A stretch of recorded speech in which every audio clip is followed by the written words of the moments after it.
hari abantu benshi bakunda kuvuga ngo sinshobora gukorera kuri YouTube canke page Facebook. Wabaza impamvu kubera iki udashobora gukorera kuri page Facebook, uzabumva ngo nuko ntazi kuvuga canke simfise content canke nta materiel mfise zotuma nkorera kuri page Facebook canke YouTube. Ariko ico nokubwira ko coco content ntabwo ari kuvuga neza, ni ukuvuga ikintu uzi. Okay? Nibaze ko ahantu muri mukumvisa aho gara content is kuvuga neza, sukugira ryiza, sukuvuga ngurumva ngo mvuga neza, no, ni kuvuga ikintu uzi, sivyo? Muri make rero content ni kuvuga ikintu uzi. Okay?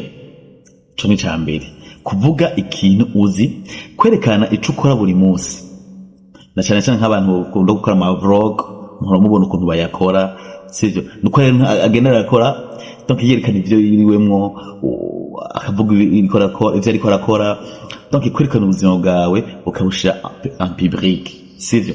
Bivanye n'ukuntu wowe wiyumva. Content rero ni kuvuga ikintu uzi, kwerekana ico ukora buri munsi, no gusangiza ubwenge bwawe abandi. Donc fiziki ikintu uzi neza, urakizi, kora content, kora ama video ugisigura kugira ngo n'abandi bantu baronkereho iyo content. Rero reka tubabwire kino kintu, ntabwo ukeneye kamera irenze, kuko ahantu benshi kuvuga uje nta kamera mfise. Oya, ntabwo ukeneye kamera irenze. Okay? Ntabwo ukeneye kuja muri studio ngurumva urumva ngo kugira nkore content ngo mpakanje muri studio ngo imeze fresh, ngo kugira ngo nkore ikintu kimeze neza. Oya, ico no kugira coco urashobora kugira ko kamera nziza, ukagira na studio cyangwa ukinjira muri studio muga views bakubita ama views 20-10, muga umuntu yakoresheje telefone.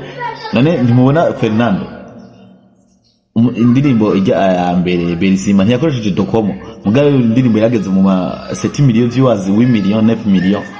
Abantu bakoresheje amakamera arenze bakiri mu views 500, 500 kwa urumva. Ntabwo ukeneye rero kamera irenze, ntabwo ukeneye studio, nta nubwo ukeneye kuvuga ngo urumva ngo mpaka ngo mbenzi icongereza canke igifaransa igiswahili, koresha urwo rurimi nyene uzi.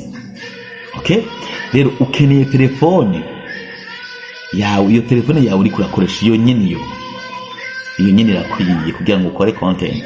Ica kabiri, urakeneye internet, kandi ukeneye kuvuga ukuri, ukuvuga ikintu uzi, ivyo nyene birakwiye.